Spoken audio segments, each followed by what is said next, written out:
Okay. Bismillah, alhamdulillah, salatu wassalam, rasulillah wa ba'd. Welcome to our tonight webinar. Uh, Tonight we will have, inshallah, Dr. Mazeegha to talk about the learning outcomes in EFL courses, English as a Foreign Language courses. Dr. Mazeegha is Associate Professor of Applied Linguistics in our department at Faculty of Languages and Translation. She's also the assistant for the Director of Measurement and Assessment Center. Dr. Mazeegha has a rich experience in teaching EFL courses for many years, and also she is a certified quality matters peer reviewer for online courses. Also, Dr. Mazeegha is an internal and external reviewer by NCAA show for quality. I will not take a long time to introduce Dr. Mazeegha. Okay. Just to save our time, inshallah, we will start our session, and wish you all the best, Dr. Mazeegha. The mic is yours. You can go ahead and start. Okay. By the name of Allah, the most gracious, the most merciful. Peace be upon you all, and good evening to all of you. The title of this webinar is Designing Course Learning Outcomes for EFL Courses. I'll go to the webinar outcomes at the beginning. By the end of this webinar, hopefully, inshallah, you will be able to, number one, identify the concept of learning outcomes, discuss the benefits of learning outcomes, differentiate between goals, objectives, and outcomes, discuss the issue of alignment in teaching, and then write course level learning outcomes suitable for your courses. And I would like to say that this webinar is a complement for Dr. Azumar's webinar, in the sense that it gives more information, and some information are based on the previous discussion by Dr. Azumar in the Dr. Azumar webinar. I will start by stating some definitions for the learning outcomes. The first definition is by the Quality Enhancement Committee at Texas University. It says that learning outcomes describe what students can demonstrate or do in terms of knowledge, skills, and attitudes upon the completion of a program. And another definition, which is recent, which is by Center for Innovative Teaching and Learning at Indiana University, Bloomington. It says that learning outcomes are user-friendly statements telling students what they will be able to do at the end of a period of time. And another definition by Adam 2004 is that a learning outcome is a written statement of what the successful student or learner is expected to be able to do at the end of the module or course unit or qualification.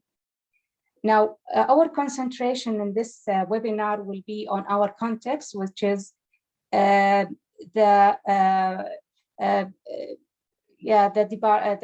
English department at in the Faculty of Languages and Translation. I'll start by talking about some general benefits for the course learning outcomes. Course learning outcomes are important for academic accreditation, stated by NCAA, and they are important for the quality affairs of your teaching. I mean by this that for your teaching to be highly qualified, course learning outcomes will help you in this regard. And they are also important for personal planning. Then we will go to the why are they important? Why are course or designing or writing good course learning outcomes important? We will talk about the teacher benefits and then the students' benefits. As for the teachers, course learning outcomes help teachers, number one, tell students more precisely what is expected of them. And number two, design their materials more effectively. They help teachers also select the appropriate teaching strategies. Course learning outcomes help teachers set assessment or assessment methods based on the materials delivered by them to their students. Course learning outcomes help teachers tell their students more precisely what a particular activity is designed to achieve. And finally, course learning outcomes help teachers ensure the consistency or alignment of outcomes, materials, methods, activities, and assessments. Then we'll go to the why are they important? Why are course learning outcomes important for students? We can consider also these benefits. These are also helpful for the students. When the teacher benefit from the course learning outcome, the students absolutely will benefit. But particularly for students, course learning outcomes will help students to know what is hoped to be gained from attending a particular course or lecture. They will understand why do they have this course, or why do they have this, what is the benefit from this program or this course. And course learning outcomes also help students learn more effectively since they know where they are and what the curriculum is made more open for them or to them. Now we will go to the difference between goals, objectives, and outcomes. As you can see here, the goals is very general, very general. It is at the level of the program, the faculty, and these things. The faculty or the college or the university itself has some general goals for about teaching. Objectives are specific ones, and outcomes are more specific. And I'll go to differentiate for more details about the difference between objectives and outcomes, because this is our concern in this webinar. What is the difference between objectives and outcomes?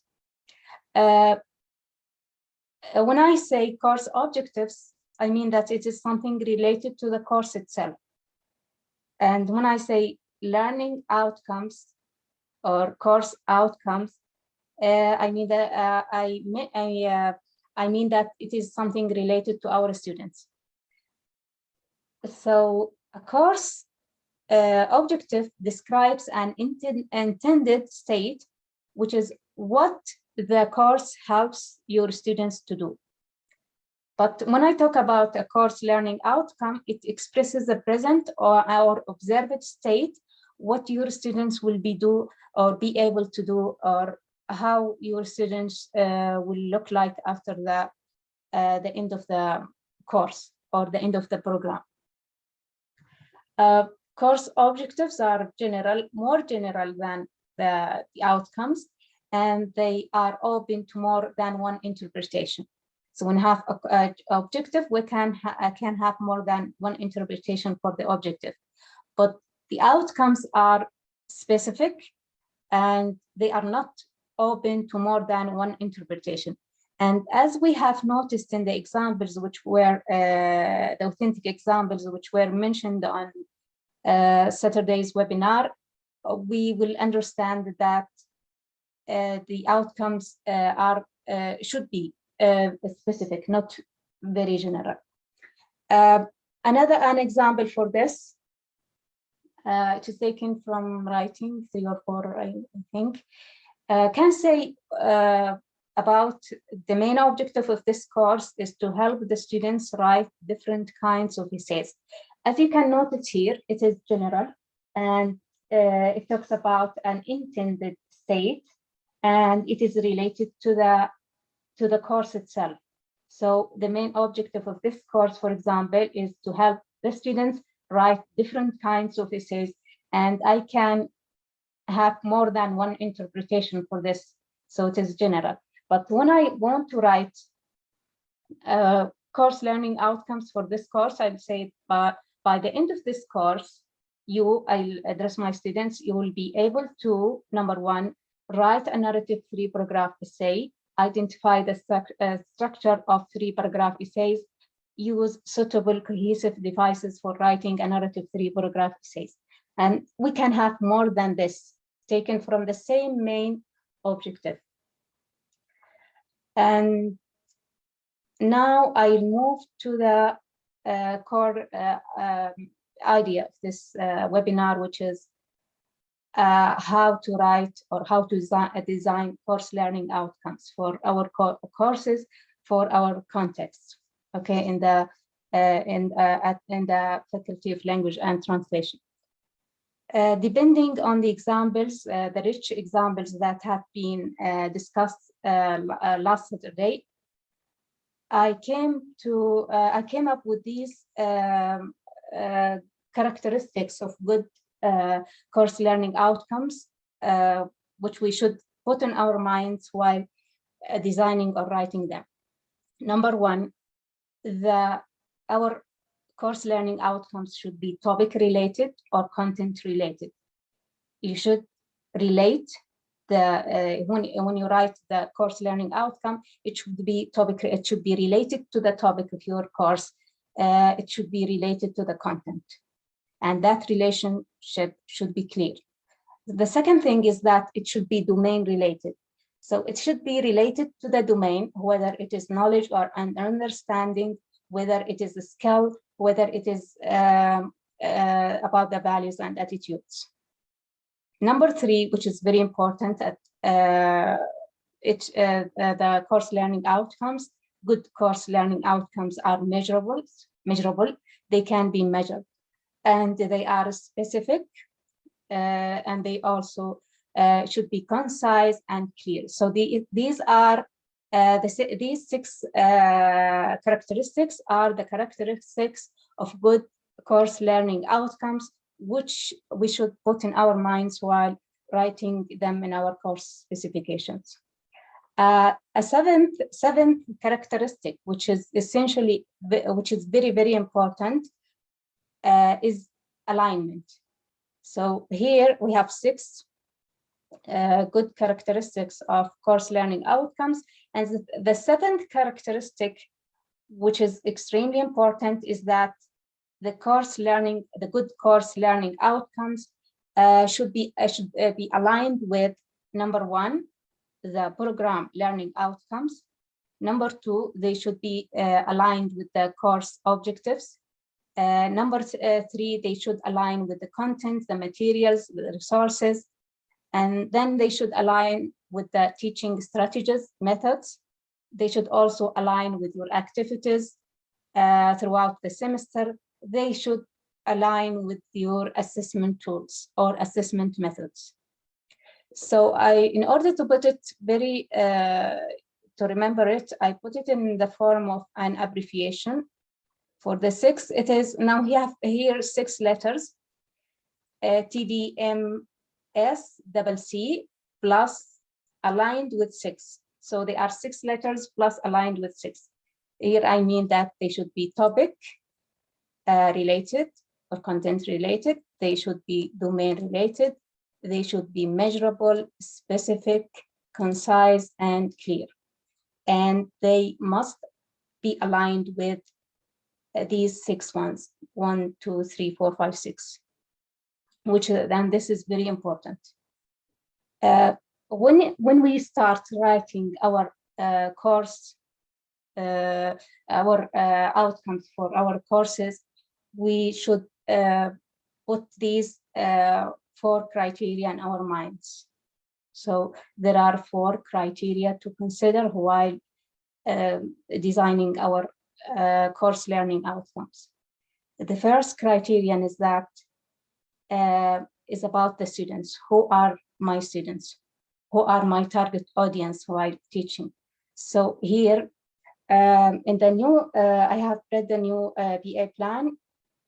According to the new BA plan, we have 12 levels. And if I can go to it now and I'll try. Can you see it, or can you see the plan? Yes. Okay. Yes, we can. Wonderful. Okay. Now, as we can see in the plan, we have, yeah, I like this plan. I think that it is a wonderful plan and it's a very promising plan. In the first, fifth, as you can see here, we have the skills with grammar. We have all the skills with grammar, level 1. So this semester have level 1, and then we have in the second term level 2 of the skills. So all the skills plus grammar in these 3. So when level 1, 2, 3, 4, and starting from level 5, we have some more. We have advanced. We have some advanced skill teaching, and then after that we start some introduction to knowing. So the previous levels are about knowing the language itself, okay, and then we start introducing our students to knowing about the language from this level, which is 1, 2, 3, 4, 5, 6. From the 6th level, we started preparing our students to know about the language itself, to know about the English language, not to the language, to be equipped with what they know, with the language they know, in order to know about the language. So here we have introduction to translation, introduction to theoretical linguistics, introduction to applied linguistics, introduction to literature, and we have then the other courses which are about the language itself, literary, translation, phonetics, and then we have all these specialized courses. Gradually, mashallah, they are put very neatly and very to give our students, to equip our students to achieve the program learning outcomes. I'm wondering about one thing here. Here we have whether we can we have an introduction to research skills or not. This is an open for discussion for you later by the end of this webinar. Can we have an introductory course for research skills? Can we call it this way, an introduction to research skills? And then we have this course, which is about the language research skills. And I'll go back to the other. The study plan we cannot modify, honestly speaking, because we already approved it in department council. It's going to be difficult to change the courses after signing the course specification writers. Okay. So suggestion courses at this time may be will be very difficult unless there is a large gap or critical issues that. Yeah, it is a wonderful plan and it is very promising, and we are looking forward to see how the graduates will look like based on this new plan and these 12 levels. Can you see now the presentation? Is the presentation clear? Yes. Okay. Now, the second thing that the second criterion that we should put in our minds while designing our course learning outcomes is the nature of the course I'm teaching, okay? The nature of the courses we are teaching. So we put these things, who are my students? Are they level 1, level 2, level 3, etc.? The second thing is that I should think deeply about the nature of the course that I am teaching. And as you know, as you can see in the plan, we have language skill courses, we have grammar courses, we have theoretical linguistic courses, applied linguistic courses, research courses, and literature courses. And so these are the courses. If you are teaching any one of these courses before designing the course learning outcomes, you have to think about the course you are teaching and about its nature. And based on the first two things, the first two criteria, this one and this one, you will be able to write the description of your course. Then we will go to think about the domains of learning. And as you know, we have knowledge and understanding and skills and values, and they have been explained a lot by Dr. Al-Zumar last time, and I'll add more elaboration. And then we will go from, so we'll think about these things. We'll go to think about the domains of learning. And from all the first three criteria, we will go to the fourth one, which is we think about the desired actions. What are the desired actions or behaviors what are the desired actions that I want my students to do, or what are the desired behaviors that I want my students to do? And then from thinking about the desired actions or behaviors, we'll go to choose the verbs. And some examples of the verbs, measurable verbs, list, repeat, pronounce, speak, write, explain, identify, apply, criticize, evaluate. And now I'll go to elaborate more on the knowledge and understanding, the domains, okay? So we'll start with knowledge and understanding, which is, I think that's nothing is new in this, and you already know about this from based on the previous course, previous templates for the course specification. Knowledge is what I want my students to know by the end of the course, and can be applied to theoretical information about the course. Some verbs that can be used for the knowledge is to define, identify, recall, list, name, repeat, state, match, mention. And then understanding is a little bit higher than knowledge, as you know. It is what I want my students to understand by the end of the course. You can use for understanding, explain, discuss, demonstrate, classify, select, translate, locate, paraphrase, and represent. And then we will go to the skills.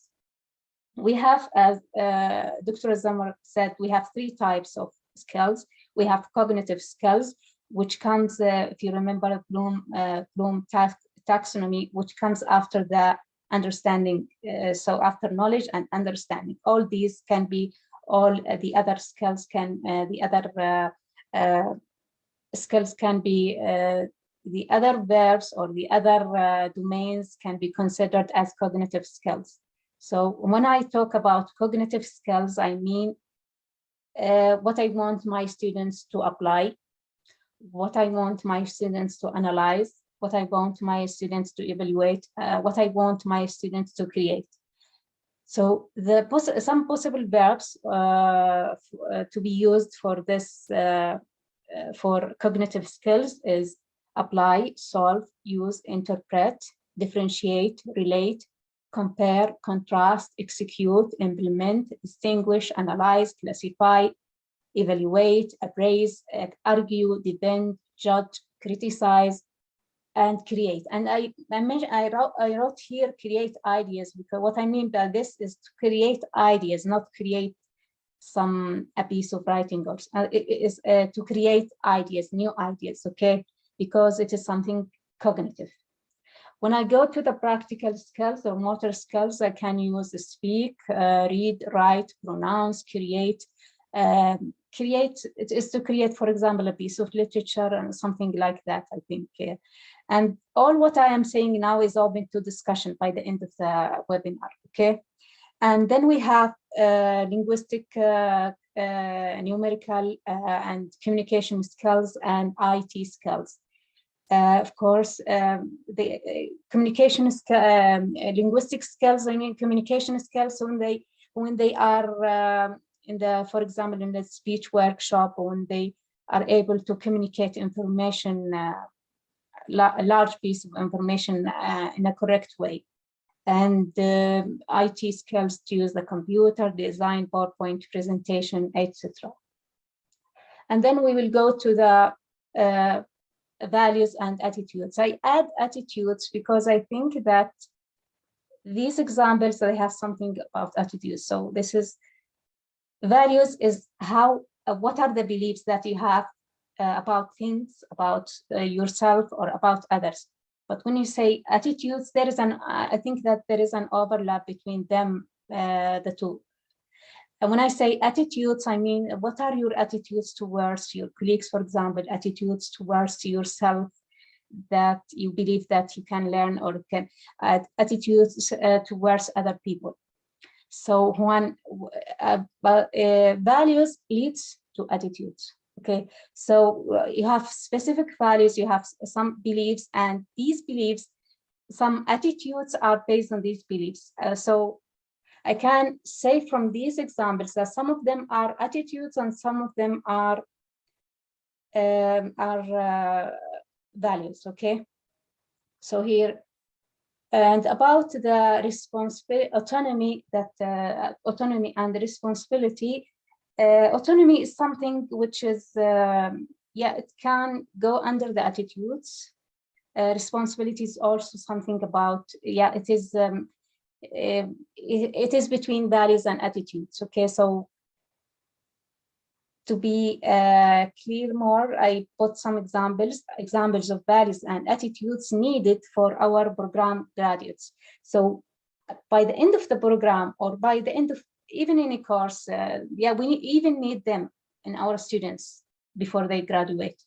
So these values and attitudes can be, some of them are academic integrity and ethics, autonomy, that to feel to be independent, okay, care and concern for other people, and it was called by empathy, okay, respect for diversity, respect individual differences, and responsibility, which is commitment and dedication to the profession, collaboration, sharing, and team spirit, and desire for continuous learning, desire for excellence and innovation. Now imagine that if these values and the attitudes are found in the graduates, so how they will be very useful for the community. And we will move to the activity, to the application part. Now I want you to capture this screen or to write these questions first. Okay. Who are your students? Now, each one of you are teaching one of our 2 courses or 3 courses. So I want each one of you to choose one course and to ask him or herself some these questions. Who are my students? Are my students level 1, 2, or 3, or whatever? And this is the first question. The second question: what is the nature?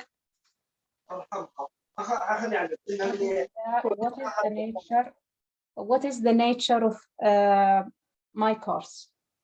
Okay, what is the nature of my course? Is it a language skill course? Is it a grammar course? Is it a literature course? Is it a theoretical linguistic course? And then the third question is that what are the required domains of learning? And they are already known for you. We have knowledge, understanding, skills, and values. And then what are the desired actions, or behaviors that I expect from my students by the end of the semester, or I want my students to do or to look like by the end of the semester. And what are the verbs? So when I decide on the actions, I try to choose verbs suitable for the actions. What are the verbs that best describe those actions or behaviors? And so you ask yourself these questions, or you write them now, and you put these in your mind, the characteristics of good course learning outcomes. Okay, TDMSCC plus aligned with the 6. Okay, and we will go to the application. We will start with the language skills. Okay, I need someone of you who is teaching now any of the language skills. So you will, we will here say what is the course of the name, what is the course name, and then give me a topic, one topic of the course that are in course, and choose a domain, and then write or design a course learning outcome, only one topic, only one domain, only one course learning outcome. And then I want you to to tell me what are the resources or the materials that you will use to achieve, to help your students achieve this course learning outcome, and what are the teaching strategies that you will use, what are the activities, and what are the assessment methods that you will use in order to make sure that your students have achieved this outcome. Okay, so I'm waiting for your participation. So all the courses types are there: grammar, theoretical. So you start thinking applied linguistics, research courses, literature. So now we will start with the language skills, and we will discuss one outcome for each part. Okay. So you need a volunteer to. Yeah. I need volunteer for the language skills. A teacher, a faculty member who is teaching a language skill. All right. Any one of our colleagues could jump in and.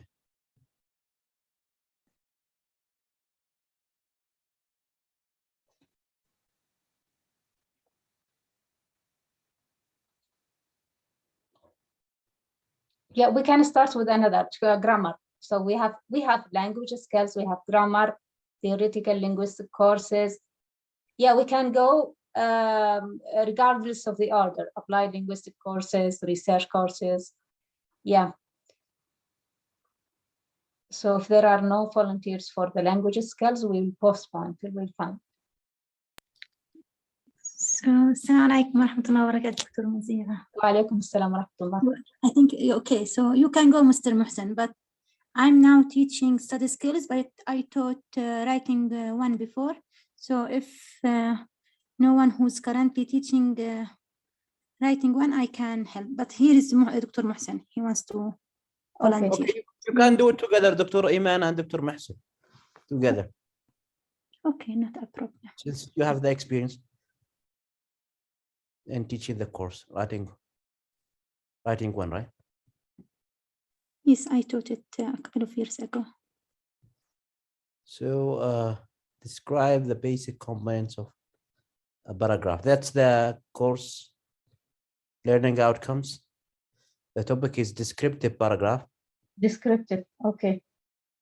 Mahsen is typing in the chat. So the topic is descriptive paragraph. Okay. The domain will be knowledge. Knowledge. The course learning outcomes describe the basic components of a paragraph. Mahsen, you can open the mic and just talk instead of writing. That would be more. Assalamu alaikum. Wa alaikum assalam wa rahmatullah. Yes, I am teaching writing one. So here the topic is a descriptive paragraph, and the domain is knowledge. CLO describe the basic components of a paragraph, and the material that we are going to use in the next semester or the trimester, that is Unlock 1, Unit 1. And Unit 1, just a second, let me, Unit 1.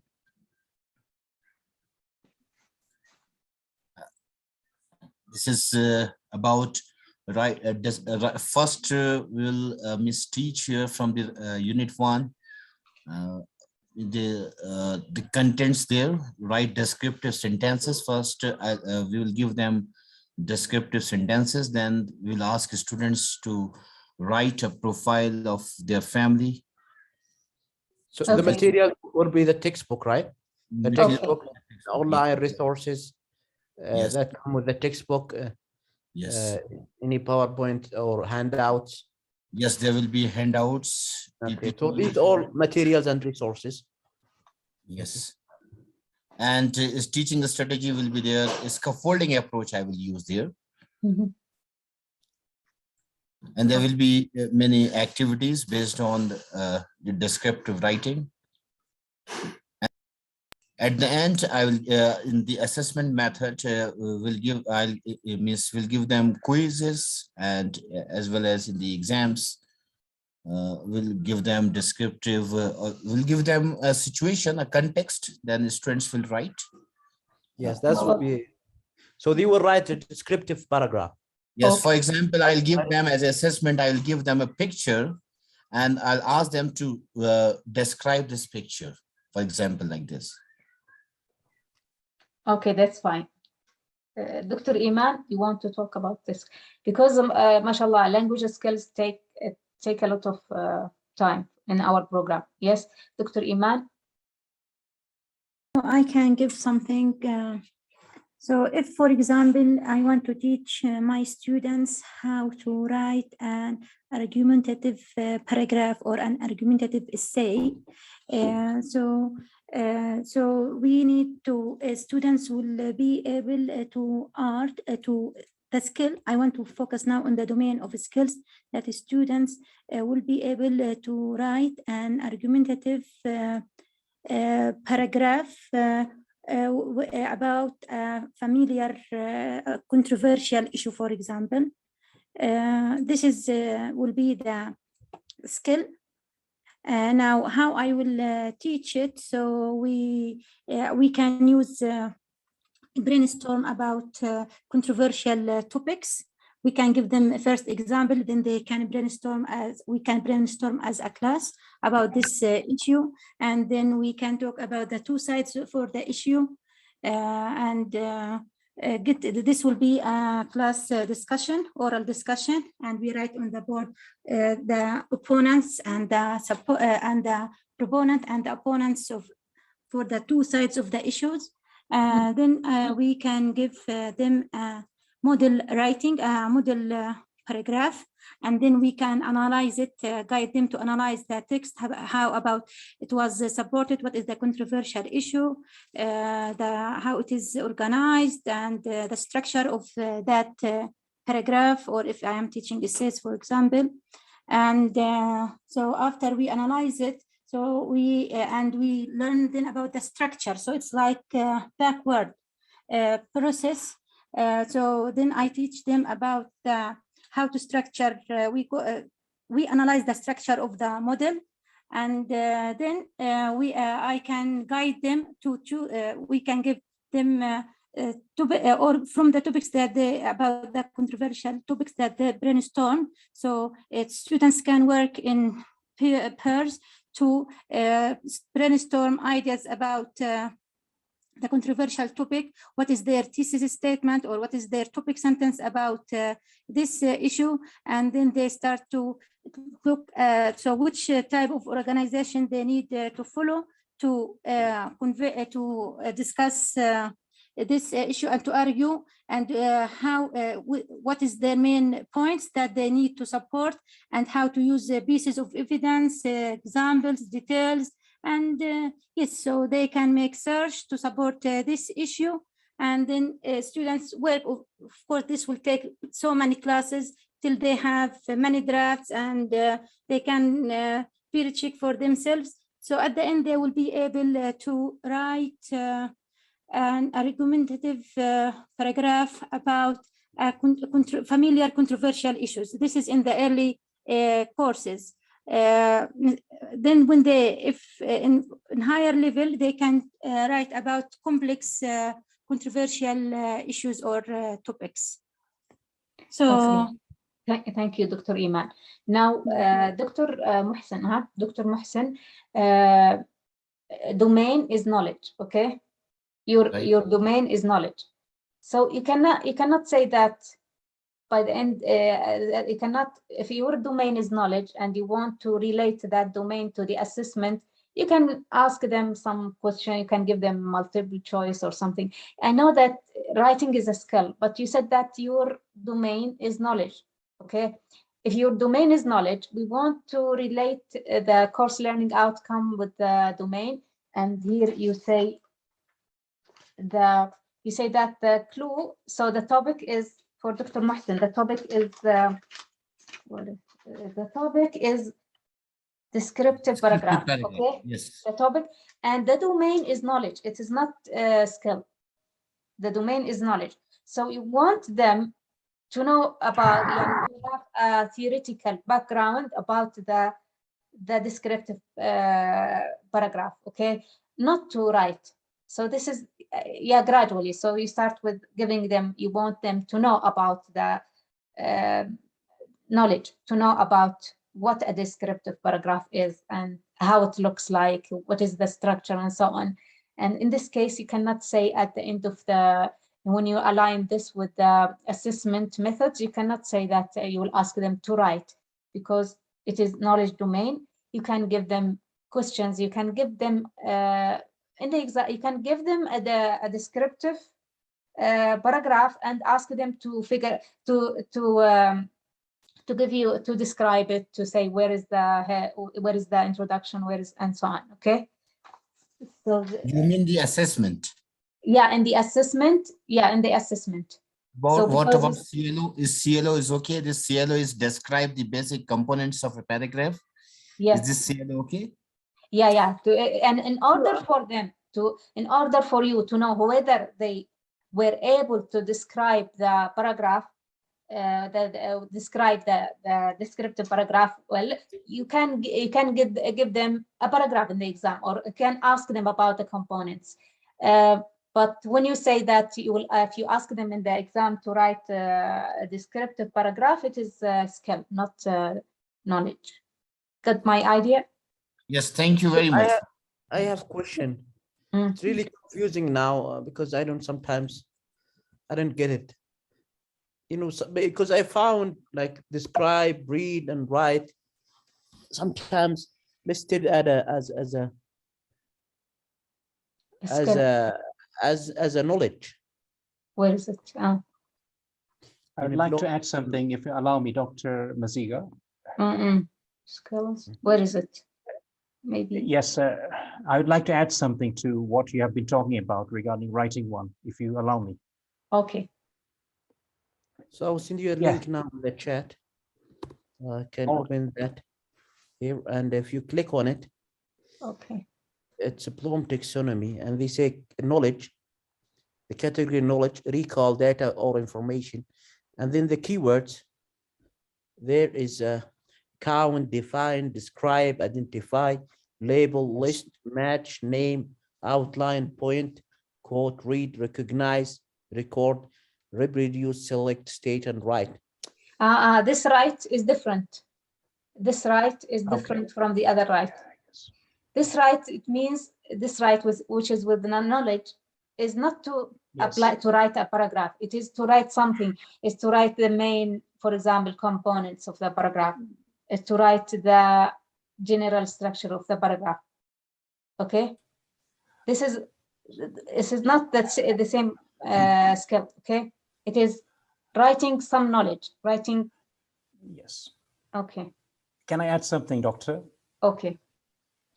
Yes, when it comes to writing, actually, even sometimes reading can help. Some people think that in a writing lesson, reading a text is a crazy idea, but it's not true at all here. Sometimes we have seen in different books, we taught one book, what's the name exactly? Academic writing, I don't know. Green book, right, for writing in the past. Effective academic writing. Yes, exactly. So in every chapter, there is a reading task as well. Why do they read in a writing lesson?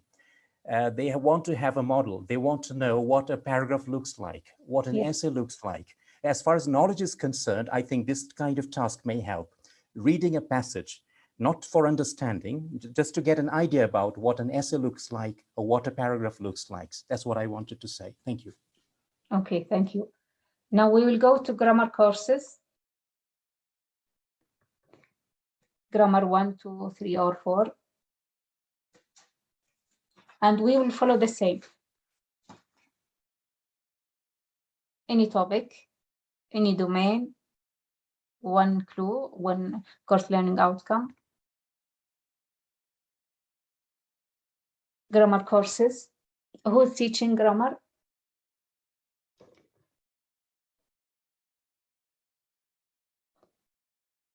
And do you want us to go to the theoretical linguistic courses? Can I volunteer for grammar? I taught grammar like 4 years ago. Okay. Let's just okay. I'll choose the topic verb to be. Okay. Verb to be. Verb to be. That will be the topic. The domain will be knowledge. Mm-hmm. And then course learning outcome will be by the end of this course, student will be able to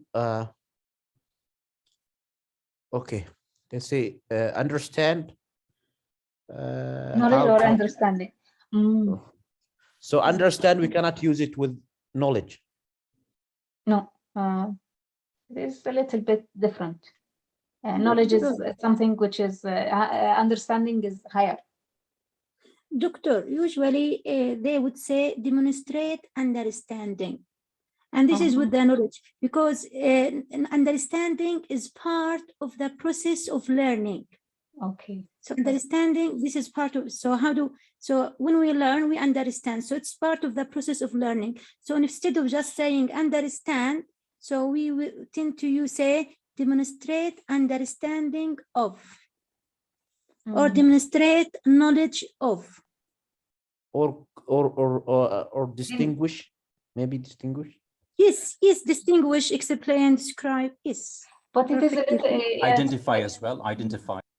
Yeah, demonstrate knowledge, demonstrate understanding is something, it's not very clear to the students if you say demonstrate understanding, demonstrate knowledge, because yeah, it is there, it is mentioned by many writers, but I think it's not very clear. But how they will demonstrate understanding, how they will demonstrate their knowledge? Based on the task, right? Based on the tool of assessment. So if I want them to show me, to demonstrate that they know the structure of a paragraph, then part of it is writing the paragraph itself, that it is structured. This can be. So here we are talking about integration of assessment methods, integration of learning outcomes. It's not that we need to assess every single outcome in a separate assessment tool. So here comes the integration, and this is what makes the learning transferable and embedded within different topics. And this is how we build on learning, Dr. Mazeegha. And I gave these very specific examples just to show how are we going to build to write. Yeah, I don't mean that they will be dealt with in this way in the course, but it's just as example. Yes. Okay. So here, yes, the learning outcome would be what is it? Demonstrate knowledge of. Demonstrate, or let's say distinguish between different types of verb to be. So it is understanding. So verb to be, understanding. The students by the end of this unit, or for example, will be able to distinguish the different types of verb to be. Good. Yeah. And what are the materials? The textbook. Okay. And YouTube videos maybe, and a class lecture. Teaching strategies. Okay, that's the teaching strategies, communicative teaching methods, or practicals. What types of that would fit this type? Grammar translation methods are the best methods to teach grammar. Yeah. Or inductive methods for grammar. Inductive or inductive methods. Inductive or deductive. Yeah. Yeah. Okay. So, yeah. I think that deductive and inductive teaching methods. Teachers can use them, and some students they understand by deductive methods, and other students can understand by inductive methods. So the teacher should mix the two methods, inductive and deductive. What about the activity? Eclectic method. No Ah, doubts. okay. Okay. Assalamu alaikum. Assalamu alaikum. Alaikum. Yes, for activities, can you hear me, please? Yeah. Can you hear me? Yes. Yes, for activities, Dr. Mazeegha, I have a suggestion.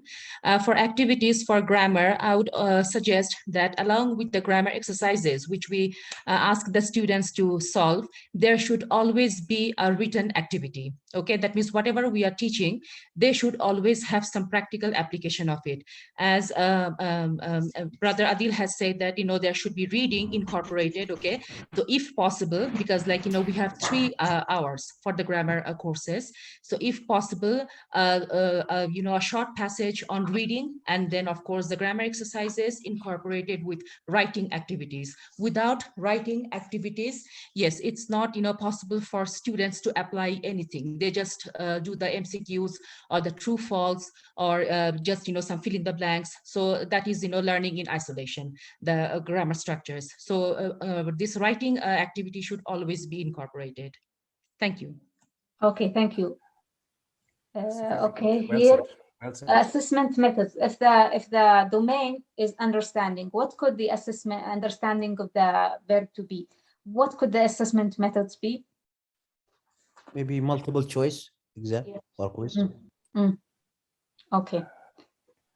Error correction can be one. Error correction, or you can yeah. say gap filling. Right. Gap filling can be one. They're all traditional. We can come up with something new. Okay. Now we will go to theoretical linguistic courses. Yes, I've been ready for ages. Yes, I was looking forward to it. Well, the course name will be definitely phonetics, the course I have been in love with ever since. Sorry. And the topic will be speech organs and mechanism. Okay. And the domain will be, unfortunately, knowledge again. Yes. Yeah. And CLO definitely will be, name the organs of speech and identify them in a diagram explaining the entire speech production mechanism. That could be the CLO. I'm still modifying that. And the material will be the book and one chapter focusing on speech organs and some handouts and PowerPoint as well. And teaching strategy, as far as knowledge is concerned, I like, in the case of theoretical courses, I like discovery approach, discovery method. And kind of all the schematic knowledge is more related to skills, but I apply it here as well. So I give them a blank, a diagram without any lines, without anything. Let them identify which is which.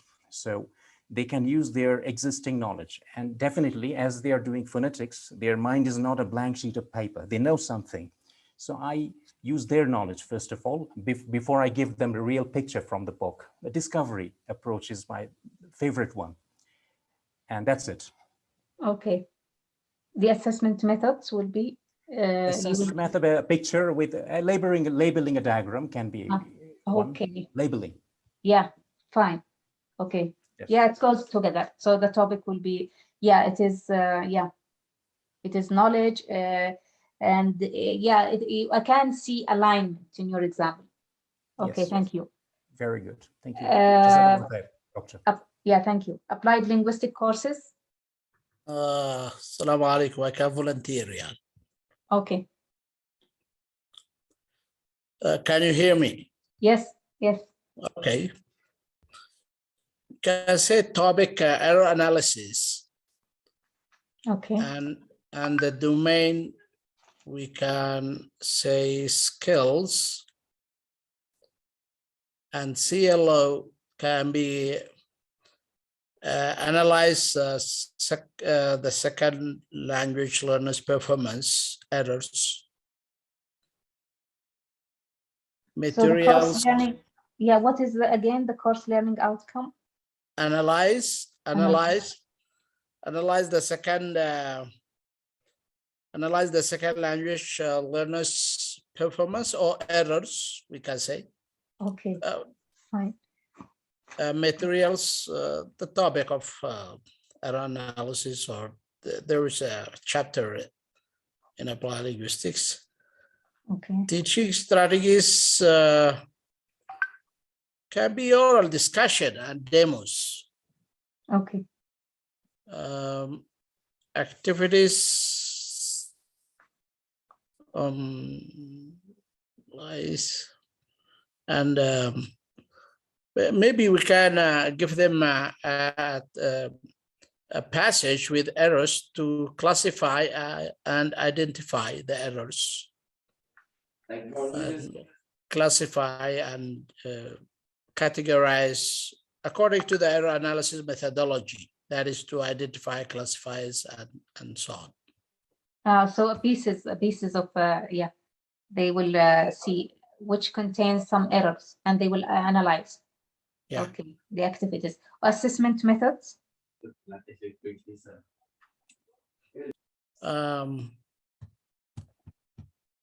How will you be sure that they achieve that they are able to analyze the second language errors, the second or see the errors, to analyze them?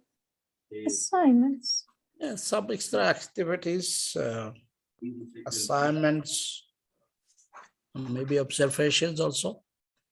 And you can give them in the exam, for example, a piece of writing which has some, you can give them in the exam, for example, one of the questions of the exam will be a passage that has some errors, and you'll ask them to Exactly, to analyze. So you will see whether they are able to analyze or not. That's true. Now, excellent. I can see that everything goes smoothly to achieve the alignment. I think that this alignment issue is very important in teaching, and it is a powerful tool for us to achieve our goals, our objectives, the program objectives in general. We will go to the research courses. I do it. Yeah. Is it? Okay. Yeah. Research courses. I mean, the topic is research. I'm writing the research proposal. Okay. The domain is related to skills. Okay. CLOs, students will be able to write a convincing and complete research proposal. Okay. Material resources, I think the chapter aligned in the book, writing research proposal. Teaching strategies, a kind of mutual discussion between teachers and students. Okay. Because students will be asked to say their topics, what are the topics, what are the goals, or something like, items related to, the research proposal. And activities, students will be asked to write a research proposal in groups. Every 4 or 5 students will form one research proposal and will prepare them. Each group will prepare a specific proposal for each topic they have. And the assessment methods will be students' presentation. Every group will present their research proposal in front of all, and they will receive feedbacks from teachers and students. That's all. Okay, that's fine. Thank you. Now we will go to literature courses. Assalamu alaikum. Wa alaikum assalam. I would like to say a few words about short story. This is a course I am teaching, and the topic will be, for instance, the first unit that is theoretical background to the short story. With all the development in time and the main elements. The domain will be knowledge. Course learning outcomes will be identify, for instance, identify the most important elements of short story.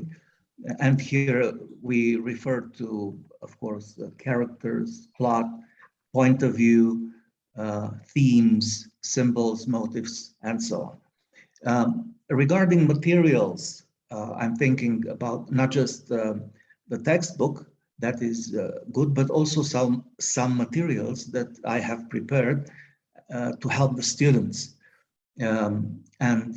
This includes, for instance, mock tests. Okay, teaching strategies. Besides lectures, I also focus on mock tests because they sort of train the students to anticipate what is asked from them and what they should know in exams and quizzes, but also student presentations. These are important because for the first time, the student is sort of asked to teach those very topics. In a sense, whenever you make a presentation, you have to prepare it. So you study for it and you prepare it in such a way as to convince the audience. So I think this is a good learning and teaching method. Regarding assessment methods, I think about one quiz, one midterm, okay, one presentation, and another assignment, which can be oral. For instance, students may have a group activity and one of them, the secretary, presents their results. But each student should also have a written assignment. That is important because it can be checked by a third party. It can testify to the student's ability to have answered the main requirements of the course. Well, that's about it. Thank you. Okay, thank you. Yeah, you will assess their theoretical, their knowledge of the theoretical background about the short story by giving the orally and written, and that's good. Yeah, excellent. Yeah. Okay. Here I'll come to the conclusion of this webinar. Designing good course learning outcomes in our course specifications helps us a lot to achieve the desired program learning outcomes. It is very important to be very careful while writing these. It is a golden chance for us that we rewrite our course specifications. So we should put in our minds that our course learning outcomes should have certain and good characteristics, that they are aligned with the program learning outcomes, with the course objectives, with the materials, activities, assessment, and all these things. And finally, I would like to tell you something. Ask yourself at the beginning of teaching any course these questions. Number one, what is the main objective of my course? By the end of my course, what do I want my students to be able to do, or how do I want my students to behave or look like? And how can I help them do it? And of course, there are many ways, many strategies, many methods that you can help your students achieve the goals, the different goals. And there are some, I know, some teachers are keen at helping their students achieve the values. And one of them is that to be a good sample for the students. If the teacher, for example, is punctual, if the teacher come to the classroom on time and the students notice this all the time, and many other things about values. So the students will grasp the same behavior from the teacher. And then how can I help them to do this? And then after that, how can I know what they have achieved, what I want them to achieve? And there are different assessment methods depending on the different domains. So there are knowledge and understanding domains can be assessed by giving the students some multiple choice questions, true, false, and all these things. But we cannot do this in order to assess the skills. The skills can be assessed in different way, and the values, as I heard Dr. Iman said, that the values, of course, we cannot use the assessment methods for quizzes, exams, to measure our the achievement of the values. We have, and I want to call all the teachers to start thinking, because the values are something new to us. I would like to call you all to start thinking about workshops about how can I assess the values, and then you will be able to give the department some bright ideas about how to some insights about how we can assess the values and attitudes of our students. And that's all for this webinar, and thank you for attending the webinar, and thanks a lot for participating and enriching it.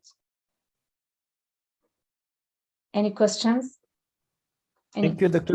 Mazeegha. Thank you so much. Thank you so much, Doctor. Thank you, Doctor. So, Dr. now we will- Munassar, Yes.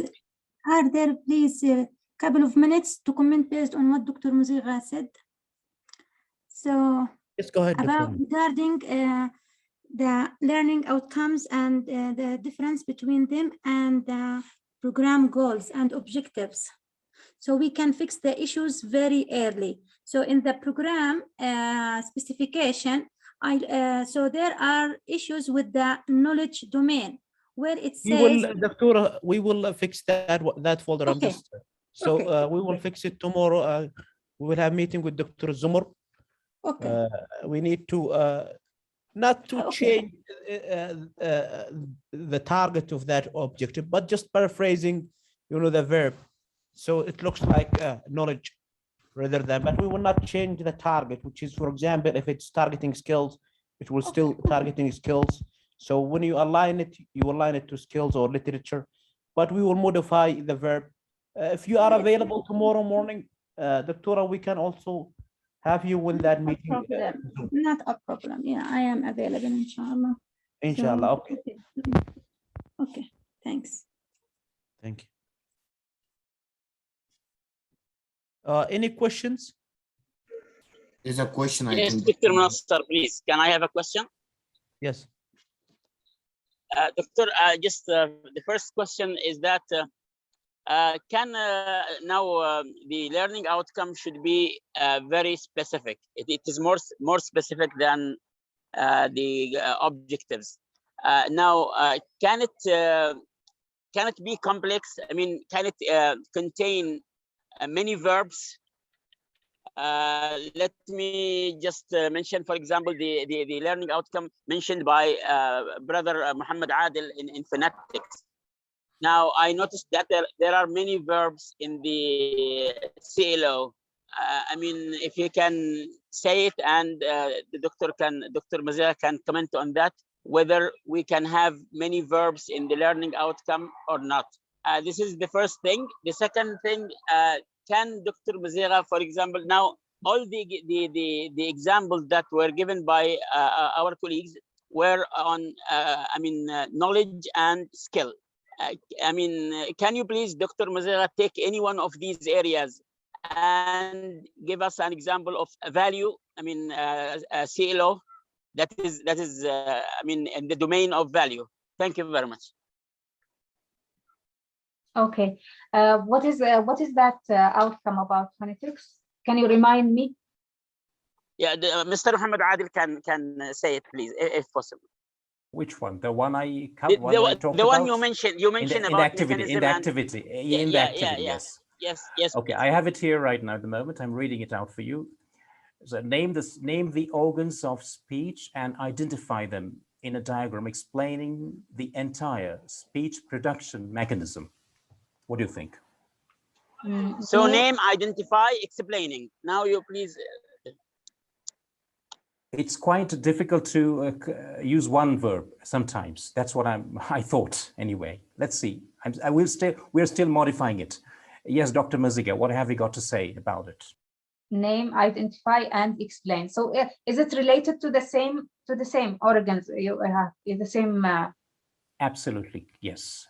They have to identify. They have to name them. Both. They have to do both. Right. That's the thing. Or should we create two outcomes? What do you think? Yeah. Generally speaking, And in order for the learning outcomes to be clear, they should not have many verbs. Okay, this is one of the suggestions to make the outcome clear and concise. And so if they are name, identify, and explain. So I think it should not, generally speaking, they should not be more than one verb. And you have name, you can have 3 outcomes, 3 language, 3 course learning outcomes here. There will be too many, I guess. There are already 5 outcomes in the knowledge domain, and there will be 7 or 8, I think, I'm afraid. So what is your practical suggestion? Name the organs of speech. But here, why did I say it's okay? Because this is related to the same figure, the same diagram. Absolutely so they will do everything on the same diagram. And that's why it may be, it may be understood by the students. It may be clear. That's why. I think so. Because it is on the same diagram. Also, Dr. Mazeegha and Dr. Muhammad, doesn't also when we say explain, when they explain, then they will name and then they will identify. How can I explain? So we can replace them with an overarching verb, which is explain. Explain the process of articulation or pronouncing certain sound. So instead of repeating the verbs, some verbs are already embedded within explain. So explain can fit in this context. So I will not be able to explain the process of speech without talking about the organs of speech or the place of articulation or the manner. So this is it will make it so manner is straightforward. it's a thing yet to come. Manner is actually advanced one. It's a beginning, at the very beginning, introduction to introduction, second learning outcome.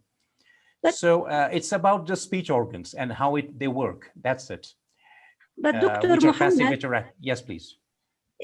So some learning outcomes, like you just mentioned, name, and so they can be at the lesson level or the unit level, but you are now talking about after they successfully complete the course, they will be able to. So it will be an accumulative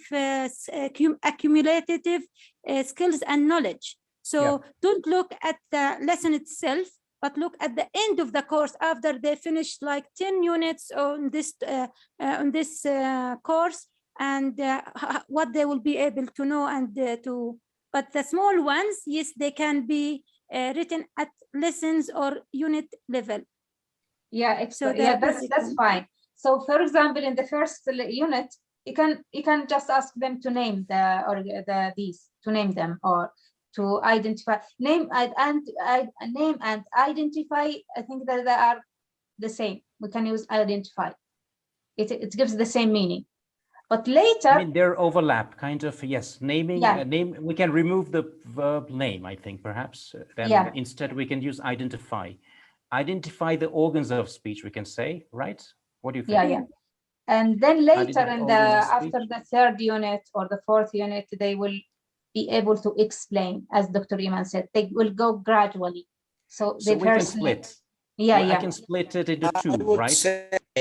I would say the verb identify fulfills the purpose. Which one, Doctor? Which one, please? The verb identify is enough. It can serve the purpose, I think. I agree with Dr. Daud Mahdi. I think single one, identify. That's it. Khalas. Wonderful. Okay. And the second question, what was the second question? The value. I think values, domain. About value domain related to phonetics, I think. I don't know. Or anything. Yeah, it was the value, an example of, a CLO that belongs to the value domain in one of the areas, any one of the mentioned areas in the activities. I use the word reflect on. What do you think? Reflect on. I spoke to Dr. Zumar as well. He said it's fine. It's wonderful. It's a wonderful phrase. Reflect on their learning experience.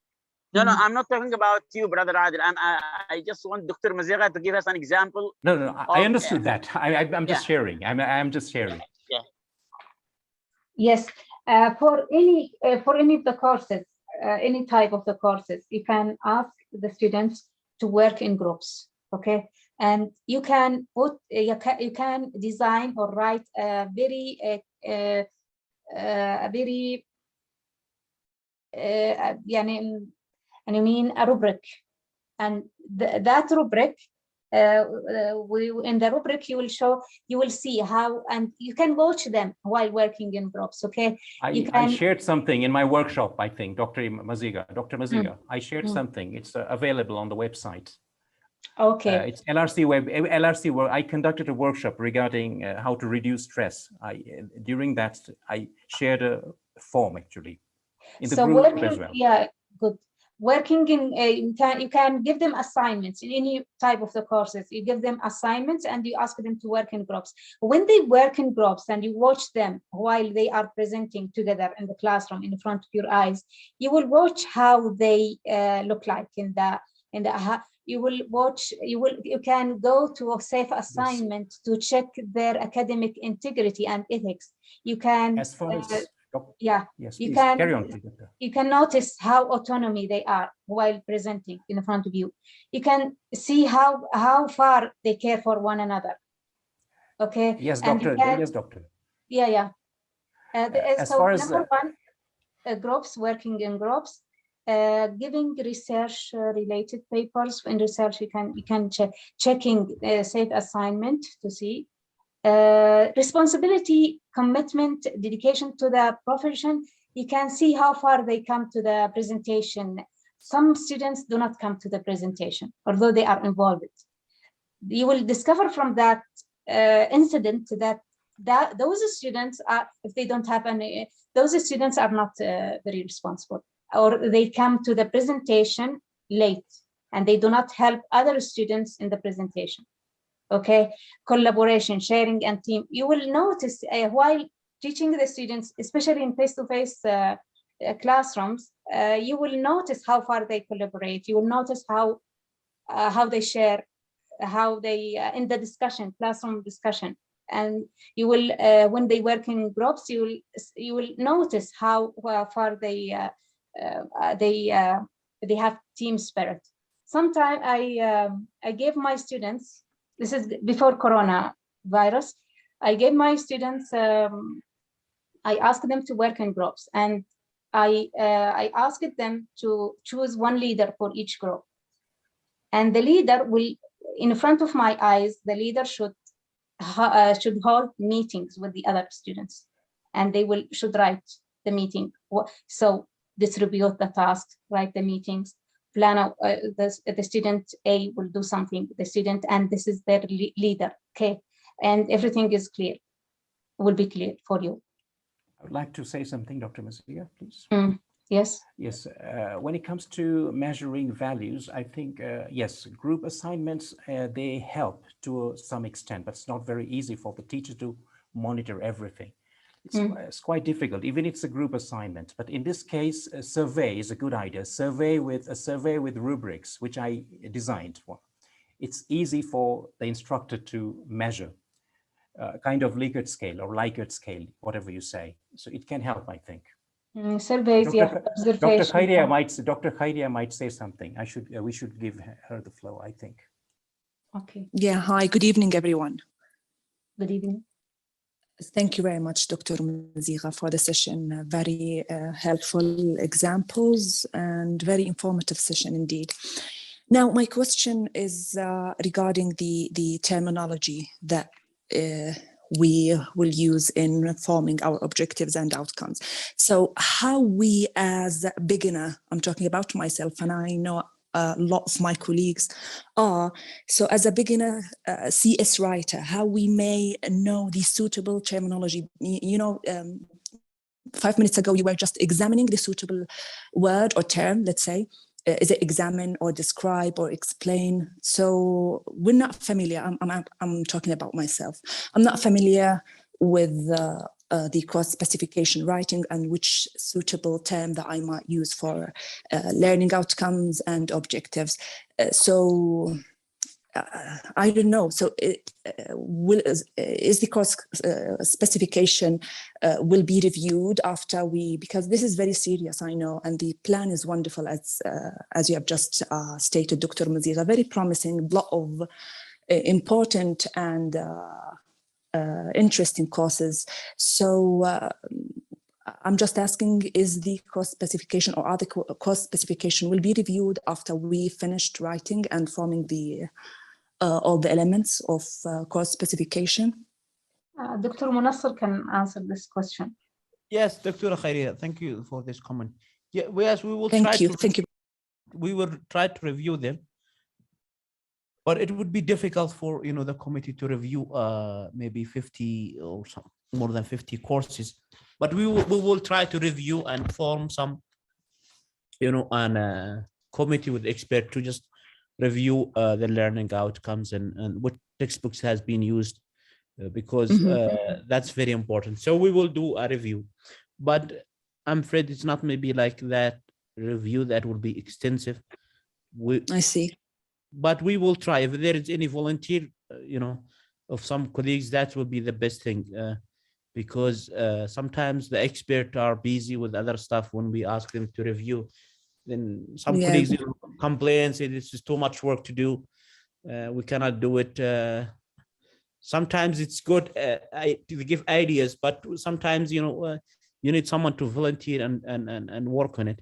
So thank you so much for opening this. I will open the floor for volunteer from those guys. I mean, it will be grateful, especially if we, for example, two staff or two teachers that are working on course specification, none of us has this experience before. So it will be, I mean, very helpful if we have a member who has already worked in this before. At least guide us which term, as we have just explained or discussed 5 minutes ago, is it describe, is better, is this, for example, describe better than explain, or so on. So right. I agree. I certainly agree with I agree with Dr. Khairia actually here. There should be it should be reviewed before it's too late. Remember, last 2 years back, we had a sleepless night, modifying everything. Everyone remember that. So before it happens, I think we should be careful in advance. That's it. Thank you.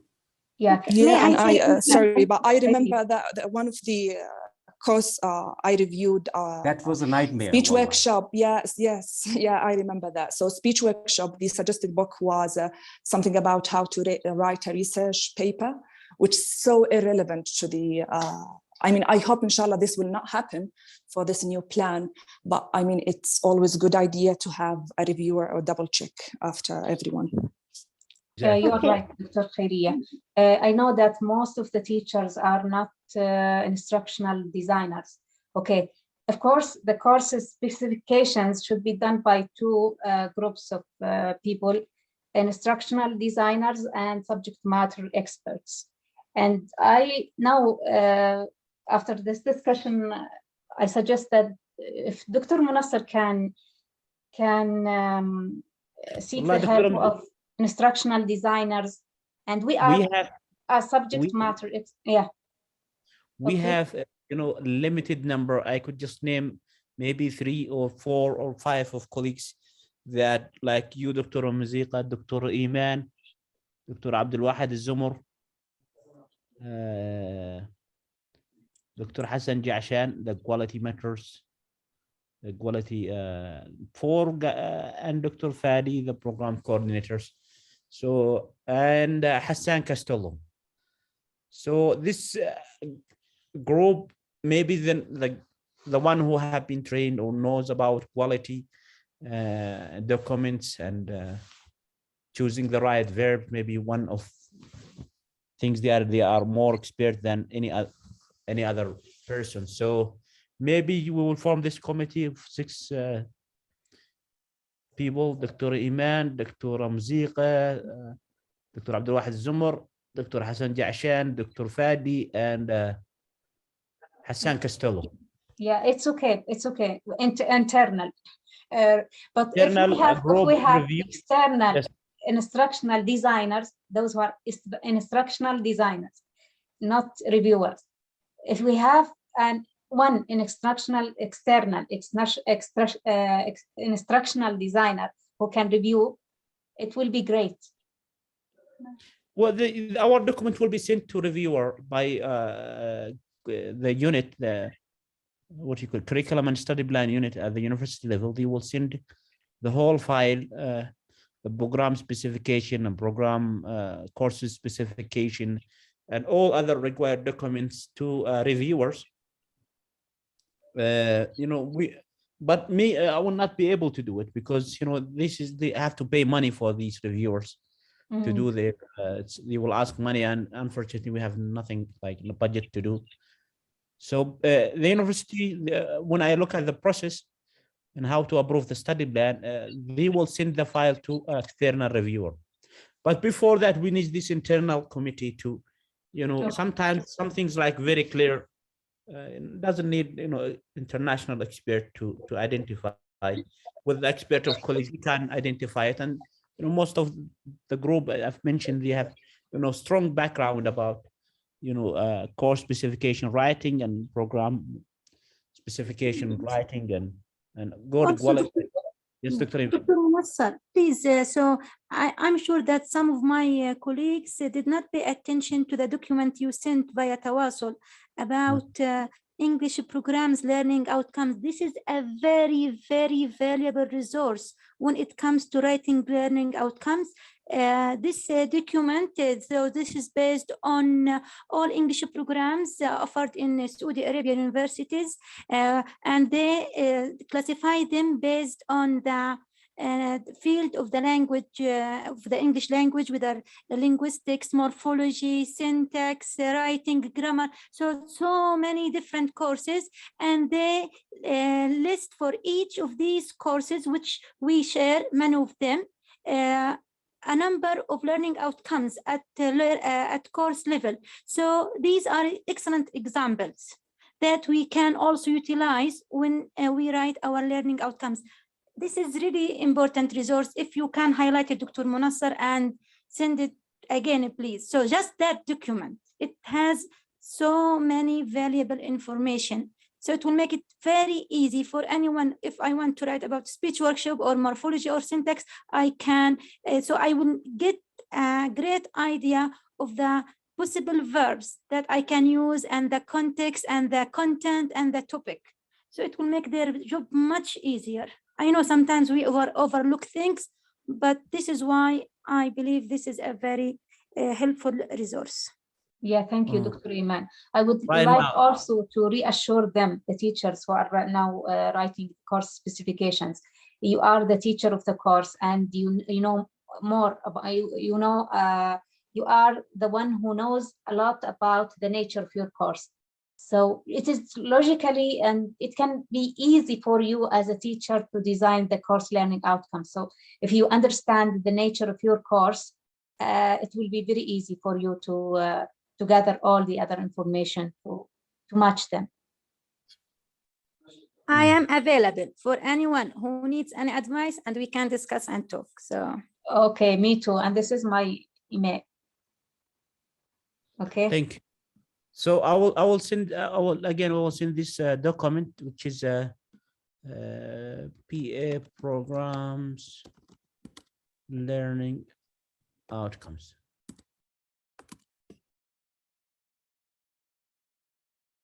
Programs, PA programs learning outcomes. Okay, and then I will just I don't know, should I just send a screenshot of one as example so colleagues will pay attention?